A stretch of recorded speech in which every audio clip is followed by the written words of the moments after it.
जानवरों में गधा सबसे ज्यादा बुद्धिहीन समझा जाता है।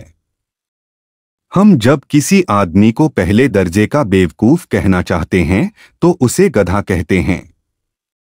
गधा सचमुच बेवकूफ है या उसके सीधेपन, उसकी निरापद सहिष्णुता ने उसे यह पदवी दे दी है, इसका निश्चय नहीं किया जा सकता। गाय सींग मारती हैं, ब्याई हुई गाय तो अनायास ही सिंहनी का रूप धारण कर लेती है। कुत्ता भी बहुत गरीब जानवर है, लेकिन कभी कभी उसे भी क्रोध आ ही जाता है, किंतु गधे को कभी क्रोध करते नहीं सुना न देखा। जितना चाहो गरीब को मारो, चाहे जैसी खराब सड़ी हुई घास सामने डाल दो, उसके चेहरे पर कभी असंतोष की छाया भी नहीं दिखाई देगी। वैशाख में चाहे एक आध बार कुलेल कर लेता है, पर हमने तो उसे कभी खुश होते नहीं देखा। उसके चेहरे पर स्थायी विषाद स्थायी रूप से छाया रहता है। सुख दुख हानि लाभ किसी भी दशा में उसे बदलते नहीं देखा। ऋषियों मुनियों के जितने गुण हैं वे सभी उसमें पराकाष्ठा को पहुंच गए हैं, पर आदमी उसे बेवकूफ कहता है। सद्गुणों का इतना अनादर, कदाचित सीधापन संसार के लिए उपयुक्त नहीं है। देखिए न भारतवासियों की अफ्रीका में क्या दुर्दशा हो रही है। क्यों अमेरिका में उन्हें घुसने नहीं दिया जाता? बेचारे शराब नहीं पीते, 4 पैसे कुसमय के लिए बचाकर रखते हैं, जी तोड़कर काम करते हैं, किसी से लड़ाई झगड़ा नहीं करते, 4 बातें सुनकर गम खा जाते हैं, फिर भी बदनाम हैं। कहा जाता है वे जीवन के आदर्श को नीचा करते हैं। अगर वे ईंट का जवाब पत्थर से देना सीख जाते तो शायद सभ्य कहलाने लगते। जापान की मिसाल सामने है। एक ही विजय ने उसे संसार की सभ्य जातियों में गण्य बना दिया। लेकिन गधे का एक छोटा भाई और भी है जो उससे कम ही गधा है, और वह है बैल। जिस अर्थ में हम गधा का प्रयोग करते हैं, कुछ उसी से मिलते जुलते अर्थ में बछिया के ताव का भी प्रयोग करते हैं। कुछ लोग बैल को शायद बेवकूफी में सर्वश्रेष्ठ कहेंगे, मगर हमारा विचार ऐसा नहीं है।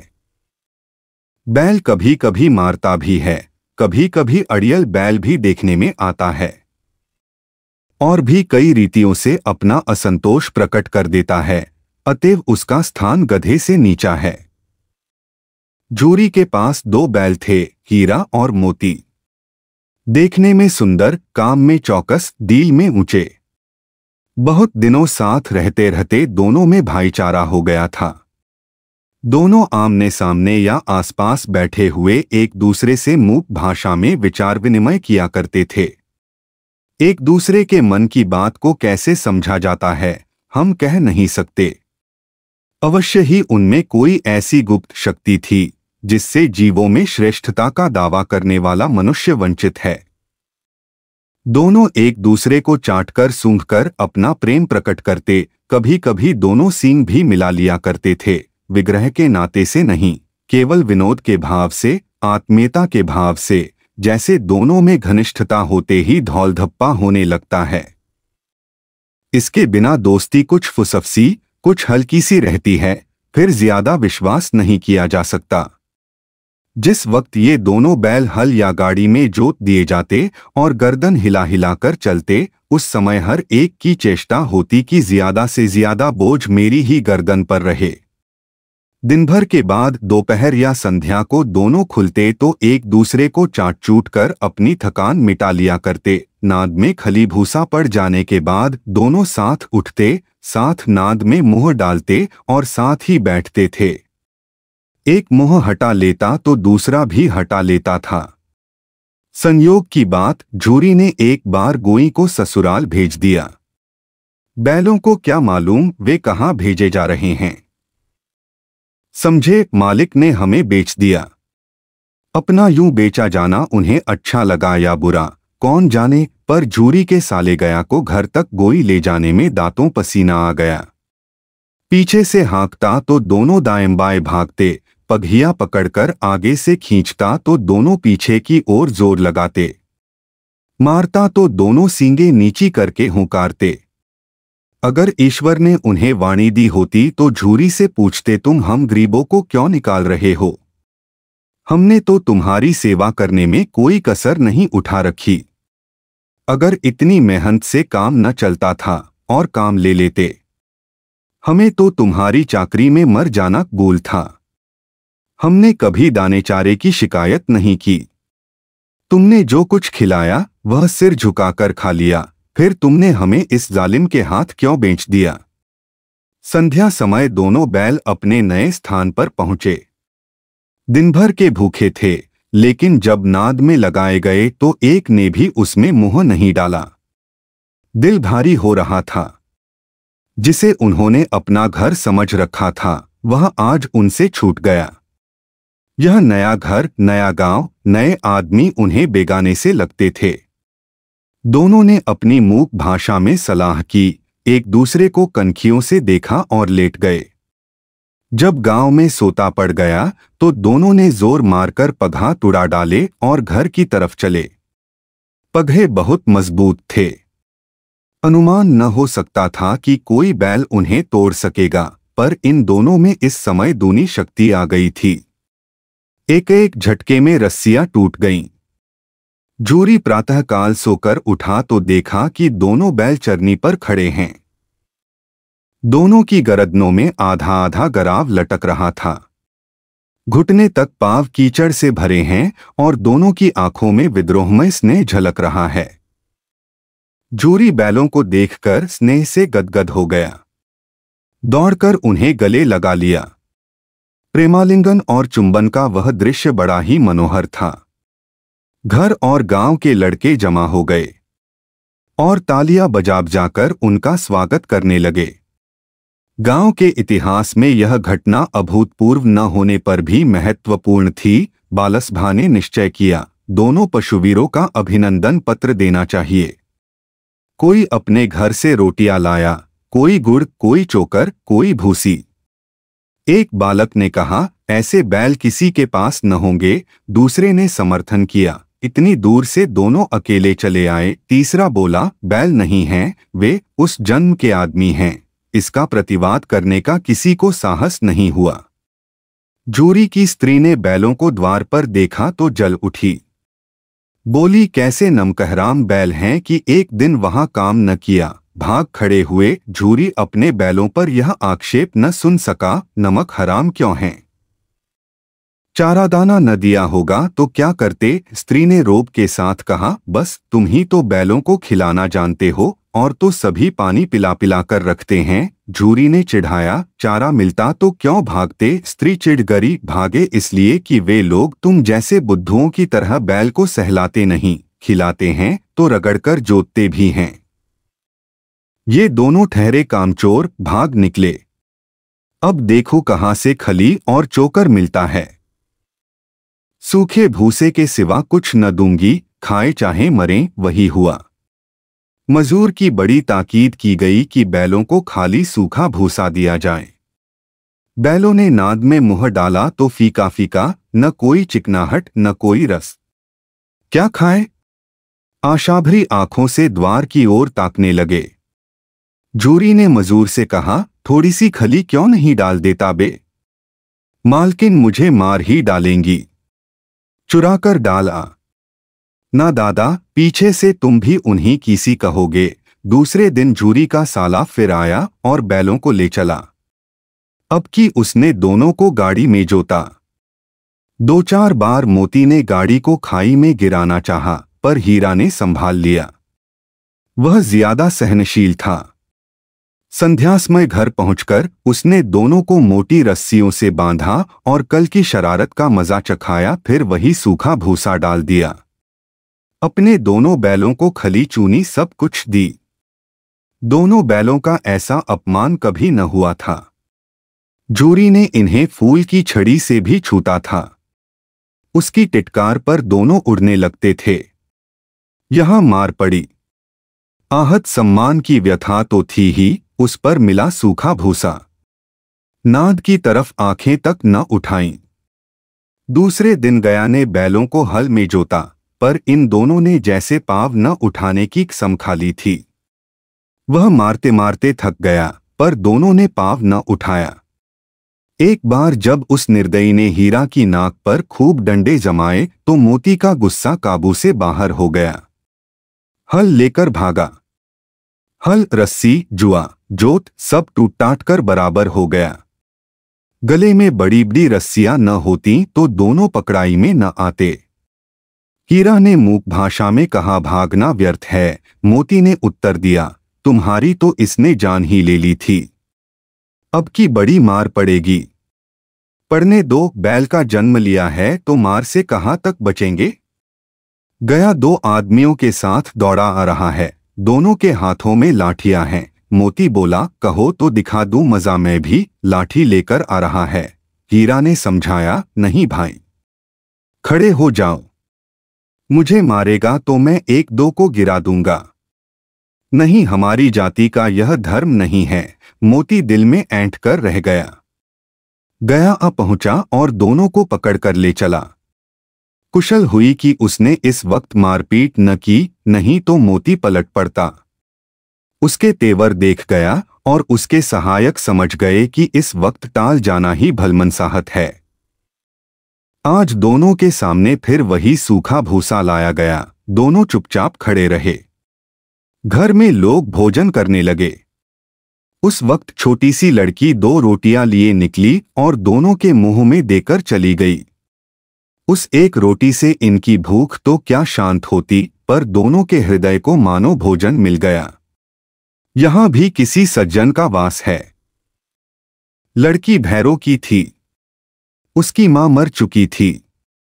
सौतेली मां उसे मारती रहती थी, इसलिए इन बैलों से एक प्रकार की आत्मीयता हो गई थी।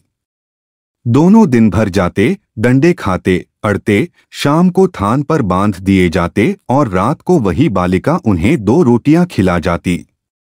प्रेम के इस प्रसाद की यह बरकत थी कि 2-2 गाल सूखा भूसा खाकर भी दोनों दुर्बल न होते थे, मगर दोनों की आंखों में रोम रोम में विद्रोह भरा हुआ था। एक दिन मोती ने मूक भाषा में कहा, अब तो नहीं सहा जाता हीरा, क्या करना चाहते हो? एकाध को सींगों पर उठाकर फेंक दूंगा। लेकिन जानते हो, वह प्यारी लड़की जो हमें रोटियां खिलाती है उसी की लड़की है जो इस घर का मालिक है। यह बेचारी अनाथ हो जाएगी तो मालकिन को फेंक दूं, वही तो इस लड़की को मारती है। लेकिन औरत जात पर सींग चलाना मना है, यह भूल जाते हो। तुम तो किसी तरह निकलने ही नहीं देते, बताओ, तुड़ाकर भाग चलें? हाँ, यह मैं स्वीकार करता हूं, लेकिन इतनी मोटी रस्सी टूटेगी कैसे? इसका एक उपाय है, पहले रस्सी को थोड़ा चबा लो, फिर एक झटके में जाती है। रात को जब बालिका रोटियां खिलाकर चली गई तो दोनों रस्सियां चबाने लगे, पर मोटी रस्सी मुंह में न आती थी। बेचारे बार बार जोर लगाकर रह जाते थे। सहसा घर का द्वार खुला और वह लड़की निकली। दोनों सिर झुकाकर उसका हाथ चाटने लगे। दोनों की पूंछें खड़ी हो गईं।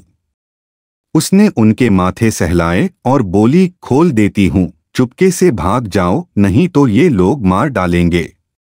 आज घर में सलाह हो रही है कि इनकी नाकों में नाथ डाल दी जाए। उसने गराफ खोल दिया, पर दोनों चुप खड़े रहे। मोती ने अपनी भाषा में पूछा, अब चलते क्यों नहीं? हीरा ने कहा, चलें तो, लेकिन कल इस अनाथ पर आफत आएगी, सब इसी पर संदेह करेंगे।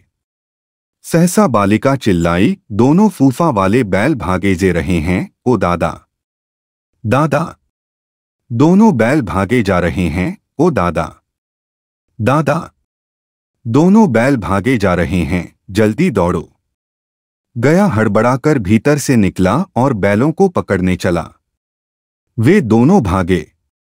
गया ने पीछा किया और भी तेज हुए। गया ने शोर मचाया, फिर गांव के कुछ आदमियों को भी साथ लेने के लिए लौटा। दोनों मित्रों को भागने का मौका मिल गया। सीधे दौड़ते चले गए, यहां तक कि मार्ग का ज्ञान न रहा। जिस परिचित मार्ग से आए थे उसका यहां पता न था। नए नए गांव मिलने लगे। तब दोनों एक खेत के किनारे खड़े होकर सोचने लगे, अब क्या करना चाहिए। हीरा ने कहा, मुझे मालूम होता है राह भूल गए। तुम भी बेतहाशा भागे, वहीं उसे मार गिराना था। उसे मार गिराते तो दुनिया क्या कहती?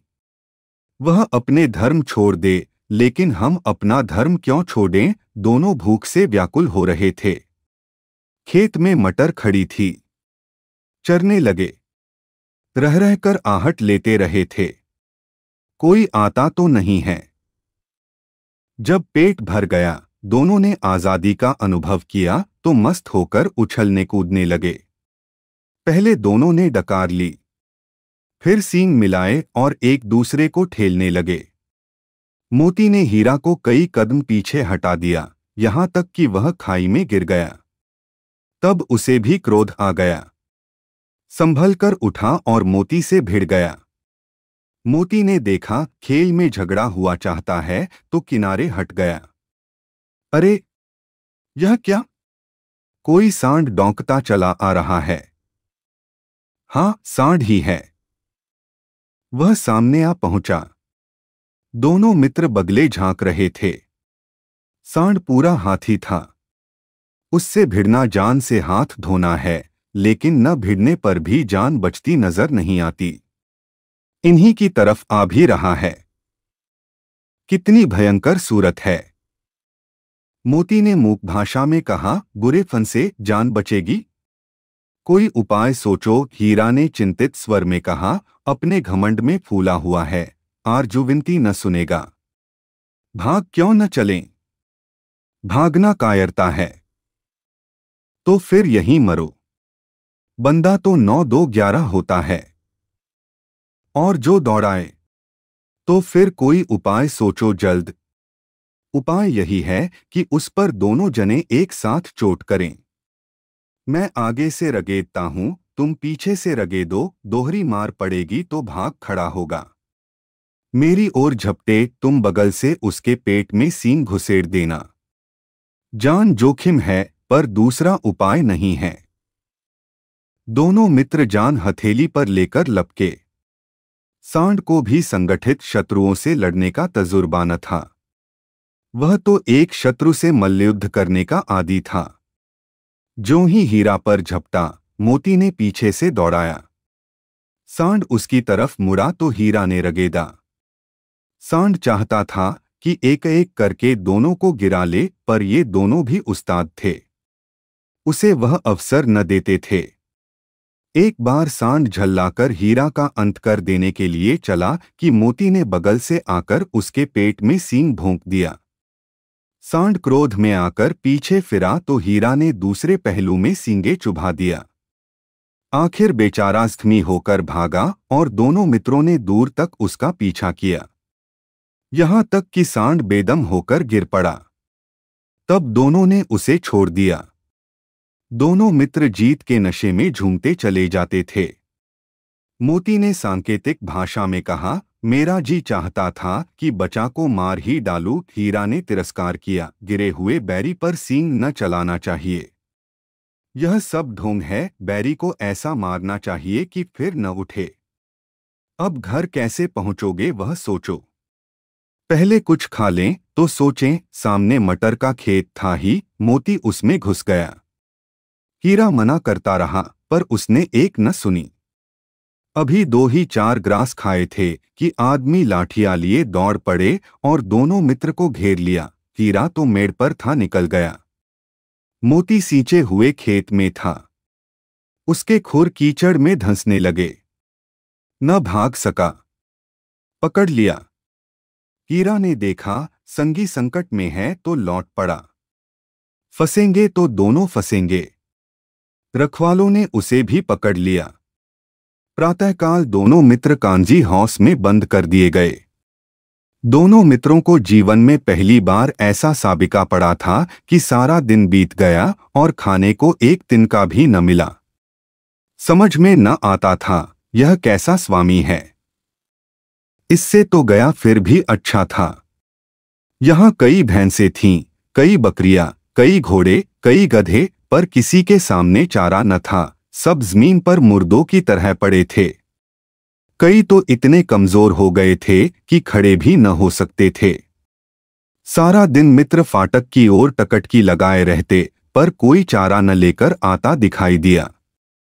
तब दोनों ने दीवार की नमकीन मिट्टी चाटनी शुरू की, पर इससे क्या तृप्ति होती। रात को भी जब कुछ भोजन न मिला तो हीरा के दिल में विद्रोह की ज्वाला देहक उठी। मोती से बोला, अब नहीं रहा जाता मोती। मोती ने सिर लटकाए हुए जवाब दिया, मुझे तो मालूम होता है कि प्राण निकल रहे हैं। आओ दीवार तोड़ डालें। मुझसे तो अब कुछ नहीं होगा। बस इसी बूते पर अकड़ते थे। सारी अकड़ निकल गई, बाड़े की दीवार कच्ची थी। हीरा मजबूत तो था ही, अपने नुकीले सींग दीवार में गड़ा दिए और जोर मारा तो मिट्टी का एक चिप्पड़ निकल आया। फिर तो उसका साहस बढ़ा, उसने दौड़ दौड़ कर दीवार पर चोटें की और हर चोट में थोड़ी थोड़ी मिट्टी गिराने लगा। उसी समय कांजी हौस का चौकीदार लालटेन लेकर जानवरों की हाजिरी लेने आ निकला। हीरा का उद्दंडपन देखकर उसे कई डंडे रसीद किए और मोटी सी रस्सी से बांध दिया। मोती ने पड़े पड़े कहा, आखिर मार खाई, क्या मिला? अपने बूते भर जोर तो मार दिया। ऐसा जोर मारना किस काम का कि और बंधन में पड़ गए। जोर तो मारता ही जाऊंगा, चाहे कितने ही बंधन पड़ते जाएं। जान से हाथ धोना पड़ेगा, कुछ परवाह नहीं, यूं भी तो मरना ही है। सोचो, दीवार खुद जाती तो कितनी जानें बच जाती। इतने भाई यहां बंद हैं, किसी की देह में जान नहीं है। 2-4 दिन यही हाल रहा तो मर जाएंगे। हाँ, यह बात तो है। अच्छा तो ला, फिर मैं भी जोर लगाता हूँ। मोती ने भी दीवार में सींग मारा, थोड़ी सी मिट्टी गिरी और फिर हिम्मत बढ़ी। फिर तो वह दीवार में सींग लगाकर इस तरह जोर करने लगा मानो किसी प्रतिद्वंदी से लड़ रहा है। आखिर कोई 2 घंटे की जोर आजमाई के बाद दीवार ऊपर से लगभग 1 हाथ गिर गई। उसने दूनी शक्ति से दूसरा धक्का मारा तो आधी दीवार गिर पड़ी। दीवार का गिरना था कि अधमरे से पड़े हुए सभी जानवर चेत उठे। तीनों घोड़ियां सरपट भाग निकलीं। फिर बकरियां निकलीं, इसके बाद भैंस भी खिसक गई, पर गधे अभी तक ज्यों के त्यों खड़े थे। हीरा ने पूछा, तुम दोनों क्यों नहीं भाग जाते? एक गधे ने कहा, जो कहीं फिर पकड़ लिए जाएं। तो क्या हरज है, अभी तो भागने का अवसर है। हमें तो डर लगता है। हम यहीं पड़े रहेंगे। आधी रात से ऊपर जा चुकी थी। दोनों गधे अभी तक खड़े सोच रहे थे कि भागें या न भागें, और मोती अपने मित्र की रस्सी तोड़ने में लगा हुआ था। जब वह हार गया तो हीरा ने कहा, तुम जाओ, मुझे यहीं पड़ा रहने दो, शायद कहीं भेंट हो जाए। मोती ने आंखों में आंसू लाकर कहा, तुम मुझे इतना स्वार्थी समझते हो? हीरा, हम और तुम इतने दिनों एक साथ रहे हैं। आज तुम विपत्ति में पड़ गए हो तो मैं तुम्हें छोड़कर अलग हो जाऊं? हीरा ने कहा, बहुत मार पड़ेगी, लोग समझ जाएंगे यह तुम्हारी शरारत है। मोती ने गर्व से बोला, जिस अपराध के लिए तुम्हारे गले में बंधना पड़ा, उसके लिए अगर मुझे मार पड़े तो क्या चिंता। इतना तो हो ही गया कि 9-10 प्राणियों की जान बच गई, वे सब तो आशीर्वाद देंगे। यह कहते हुए मोती ने दोनों गधों को सींगों से मार मार कर बाड़े से बाहर निकाला और तब अपने बंधु के पास आकर सो रहा। भोर होते ही मुंशी और चौकीदार तथा अन्य कर्मचारियों में कैसी खलबली मची, इसके लिखने की जरूरत नहीं। बस इतना ही काफी है कि मोती की खूब मरम्मत हुई और उसे भी मोटी रस्सी से बांध दिया गया। 1 सप्ताह तक दोनों मित्र वहां बंधे पड़े रहे। किसी ने चारे का एक तृण भी न डाला। हाँ, एक बार पानी दिखा दिया जाता था, यही उनका आधार था। दोनों इतने दुर्बल हो गए थे कि उठा तक नहीं जाता था, ठठरियां निकल आई थीं। एक दिन बाड़े के सामने डुग्गी बजने लगी और दोपहर होते होते वहां 50-60 आदमी जमा हो गए। तब दोनों मित्र निकाले गए और लोग आकर उनकी सूरत देखते और मन फीका करके चले जाते। ऐसे मृतक बैलों का कौन खरीदार होता। सहसा एक दढ़ियल आदमी, जिसकी आंखें लाल थीं और मुद्रा अत्यंत कठोर, आया और दोनों मित्र के कूल्हों में उंगली गोदकर मुंशी जी से बातें करने लगा। चेहरा देखकर अंतर्ज्ञान से दोनों मित्रों का दिल कांप उठे। वह क्यों है और क्यों टटोल रहा है, इस विषय में उन्हें कोई संदेह न हुआ। दोनों ने एक दूसरे को भीत नेत्रों से देखा और सिर झुका लिया। हीरा ने कहा, गया के घर से नाहक भागे, अब तो जान न बचेगी। मोती ने अश्रद्धा के भाव से उत्तर दिया, कहते हैं भगवान सबके ऊपर दया करते हैं, उन्हें हमारे ऊपर दया क्यों नहीं आती? भगवान के लिए हमारा जीना मरना दोनों बराबर है। चलो अच्छा ही है, कुछ दिन उसके पास तो रहेंगे। एक बार उस भगवान ने उस लड़की के रूप में हमें बचाया था, क्या अब न बचाएंगे? यह आदमी छुरी चलाएगा, देख लेना। तो क्या चिंता है? मांस, खाल, सींग, हड्डी सब किसी के काम आ जाएगा। नीलाम हो जाने के बाद दोनों मित्र उस दढ़ियल के साथ चले। दोनों की बोटी बोटी कांप रही थी। बेचारे पांव तक न उठा सकते थे, पर भय के मारे गिरते पड़ते भागे जाते थे, क्योंकि वह जरा भी चाल धीमी हो जाने पर डंडा जमा देता था। राह में गाय बैलों का एक रेवड़ हरे भरे हार में चरता नजर आया। सभी जानवर प्रसन्न थे, चिकने चपल। कोई उछलता था, कोई आनंद से बैठा पागुर करता था। कितना सुखी जीवन था इनका, पर कितने स्वार्थी हैं सब। किसी को चिंता नहीं कि उनके दो भाई बधिक के हाथ पड़े कैसे दुर्हखी हैं।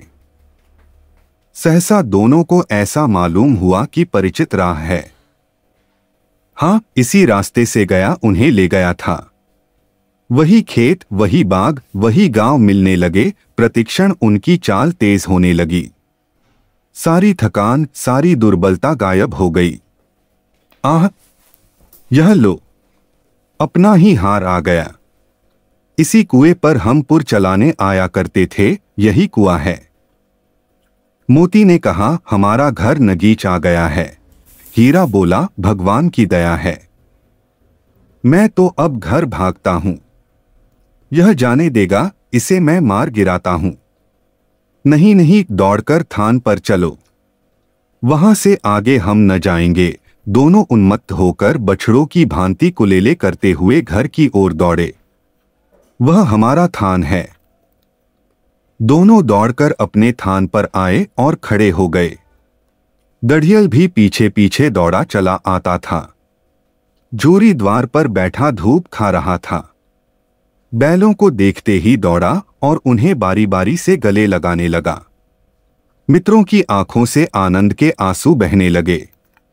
एक झूरी का हाथ चाट रहा था। दढ़ियल ने जाकर बैलों की रस्सियां पकड़ लीं।